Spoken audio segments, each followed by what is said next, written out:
पंजाब की मोहाली में भगत Kabir welfare foundation द्वारा संत कबीर जी के जीवन एवं शिक्षाओं पर सेमिनार का आयोजन किया गया। सेमिनार में मुख्यमंत्री नैब सिंह सैनी ने बतौर मुख्य अतिथि शिरकत की। इस अवसर पर राज्यसभा सांसद डॉक्टर सुभाष शर्मा, अमनजोत कौर, डॉक्टर कुलदीप अग्निहोत्री, प्रेम सिंह ढिल्लो, सतिंदर सत्ती सहित अन्य गणमान्य लोग मौजूद थे। मुख्यमंत्री नैब सिंह सैनी ने कहा कि संत शिरोमणि कबीरदास जी के विचार और शिक्षाएं आज के दौर में भी अत्यंत प्रासंगिक हैं। उन्होंने कहा कि कबीर जी ने 15वीं शताब्दी में समाज में व्याप्त धार्मिक कट्टरता, पाखंड और भेदभाव के विरुद्ध जो क्रांतिकारी आवाज उठाई थी, वो आज भी समाज को एकता, समरसता और विश्व बंधुत्व का मार्ग दिखाती है। उन्होंने कहा कि वर्तमान वैश्विक परिदृश्य में जब विश्व विभिन्न प्रकार के तनाव और संघर्षों से जूझ रहा है, ऐसे समय में संत कबीर जी का दर्शन और भी अधिक महत्वपूर्ण हो जाता है। उनके विचार मानव समाज के लिए प्रकाश स्तंभ की तरह हैं, जो शांति, प्रेम और भाईचारे का संदेश देते हैं। उन्होंने संत कबीर जी को सच्चा मानवतावादी बताते हुए कहा कि उन्होंने जात पात, ऊंच नीच और हर प्रकार के भेदभाव का दृढ़ता से विरोध किया। उनकी वाणी की सरलता ही उनकी सबसे बड़ी शक्ति थी, जो सीधे जनमानस में उतर जाती थी और आज भी पीढ़ी दर पीढ़ी लोगों को प्रेरित कर रही है। कबीरदास जी लगातार अपनी वाणी के अंदर वो समाज का मार्गदर्शन अपनी वाणी से करते थे। उन्होंने कहा था, कबीरदास जी ने कहा, जाति न पूछो साध की, जाति न पूछो साध की, पूछ लीजिए ज्ञान, मोल करो तलवार का, पड़ा रहन तो म्यान। ये कबीरदास जी के वो वाणी जिसके माध्यम से कबीरदास जी हमारा मार्गदर्शन करते हुए बताते हैं कि इंसान की पहचान उसकी जाति से नहीं बल्कि उसके ज्ञान और कर्म से होती है। कबीरदास जी महाराज ने ये अपनी वाणी के अंदर ये हमें बताया है। साथियों, ऐसे महान संत जिन्होंने समाज को एक ऐसे समय में जब समाज एक रूढ़िवादिता के बीच में फंसा हुआ था, कई प्रकार की उसमें असमानताएं थी, उस समय के अंदर कबीरदास जी की वाणी ने समाज को एक रास्ता दिखाने का काम किया है।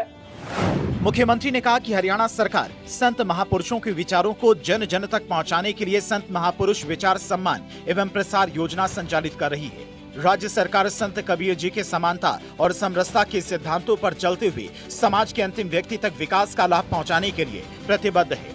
उन्होंने कहा कि प्रदेश सरकार के द्वारा मुख्यमंत्री तीर्थ यात्रा योजना के माध्यम से आर्थिक रूप से कमजोर वर्ग के बुजुर्गों को विभिन्न धार्मिक स्थलों के दर्शन कराए जा रही हैं। हाल ही में अंबाला से अयोध्या के लिए विशेष ट्रेन रवाना की गई और आगे भी अन्य तीर्थ स्थलों के लिए यात्राएं आयोजित की जा रही हैं। इसके तहत स्वर्ण जयंती गुरु दर्शन योजना के तहत सिख धर्म से जुड़े प्रमुख तीर्थ स्थलों के लिए वित्तीय सहायता प्रदान की जा रही है। साथ ही स्वर्ण जयंती सिंधु दर्शन योजना और कैलाश मानसरोवर यात्रा योजना के माध्यम से भी श्रद्धालुओं को सहयोग दिया जा रहा है। कबीरदास जी ने कहा, कबीरा मन निर्मल भया, कबीरा मन निर्मल भया, जैसे गंगा नीर, पाछे पाछे हरि फिरे, कहत कबीर कबीर। ये गुरु कबीरदास जी दी वाणी ये साडा मार्गदर्शन कर दी है।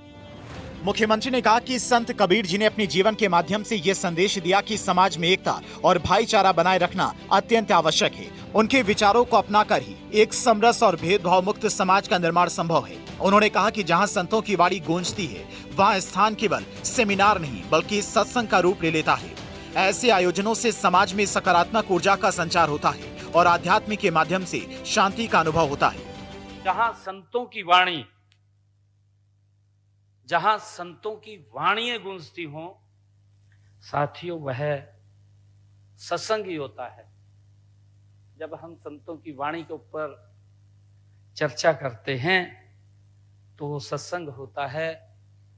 मैंने संत कबीरदास जी को जितना जाना है, साथियों, वो सूर्य को एक दीपक दिखाने के तरह होता है, क्योंकि अथाह भंडार कबीरदास जी,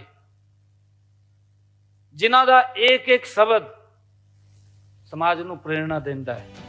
मुख्यमंत्री ने आयोजकों के प्रयासों की सराहना करते हुए कहा कि संतों की वाणी को केवल पढ़ना ही नहीं बल्कि उसे अपने आचरण में उतारना ही सच्ची श्रद्धा है। मुख्यमंत्री ने संत कबीरदास जी के चरणों में श्रद्धा सुमन अर्पित करते हुए सभी नागरिकों से उनके आदर्शों पर चलने का आह्वान किया।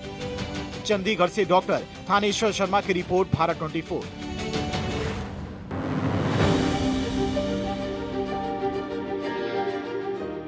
इस हेडलाइन